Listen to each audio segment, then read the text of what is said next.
the kingdom of Eldoria was under siege. General Varrock, a ruthless warlord with a heart blacker than the obsidian armor he wore, had swept across the land, leaving a trail of shattered kingdoms and broken dreams in his wake. The capital city, Lumina, trembled at the thought of his approach, for they knew if Lumina fell, so too would the kingdom. Standing between Varrock and his goal of conquest was Greyhill, a strategically vital mountain pass that guarded the road to Lumina. Greyhill, with its towering cliffs and winding paths, was a natural fortress. It had repelled invaders for centuries, its very name a whisper of defiance. But this time, the threat was different.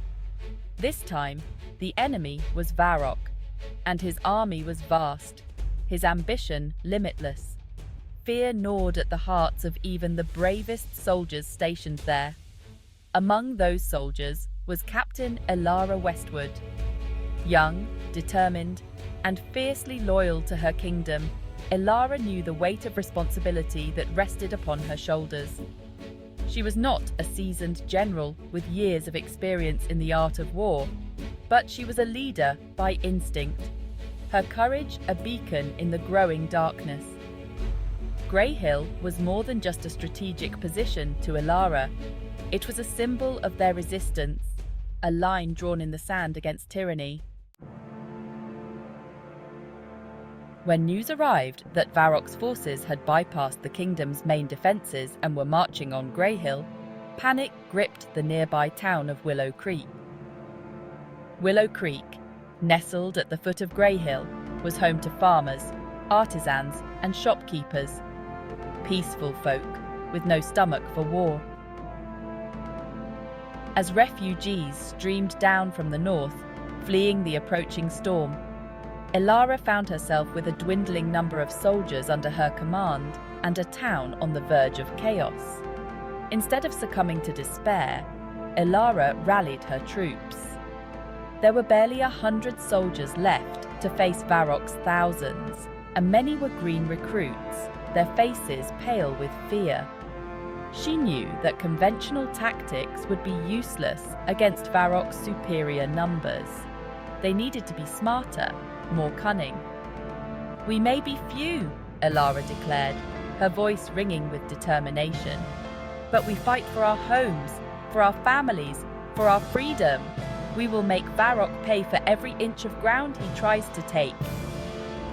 Her words, though few, ignited a spark of defiance in the hearts of those around her. Word spread like wildfire through the cobbled streets and narrow alleyways of Willow Creek. Varrock was coming. Panic gave way to a grim determination. These were simple people, but they were Eldorians, and Eldorians did not surrender. Blacksmiths sharpened old swords and reforged farming implements into makeshift weapons. Women gathered stones for slingers, their faces grim masks of defiance. Children, too young to fight, helped their mothers carry supplies, their innocence lost in the shadow of war. Elara, with the help of the town's elder, a grizzled old veteran named Master Corbin, set about fortifying the town. Barricades were erected in the streets, wagons overturned to create makeshift walls, and oil-soaked rags prepared for use as incendiary weapons. Every man and woman, young and old, had a role to play in the defense of their home. As the sun began its final descent, casting long shadows across the valley, a scout returned with news. Varrock's army had made camp within sight of Greyhill. A palpable tension settled over Willow Creek. They were trapped, outnumbered, and outmatched, but they would not break. They would make their stand. The first attack came as dawn painted the eastern sky with hues of blood orange and fiery red, a grim foreshadowing of the violence to come.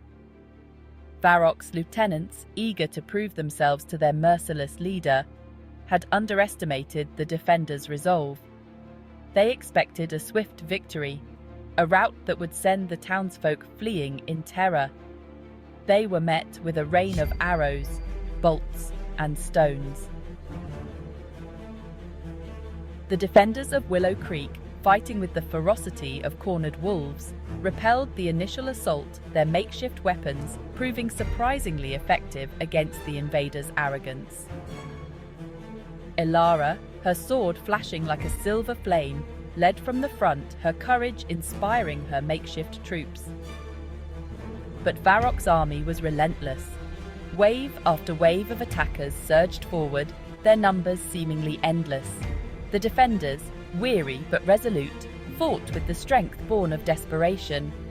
Every inch of ground was contested, every house a fortress, every narrow alleyway a killing ground.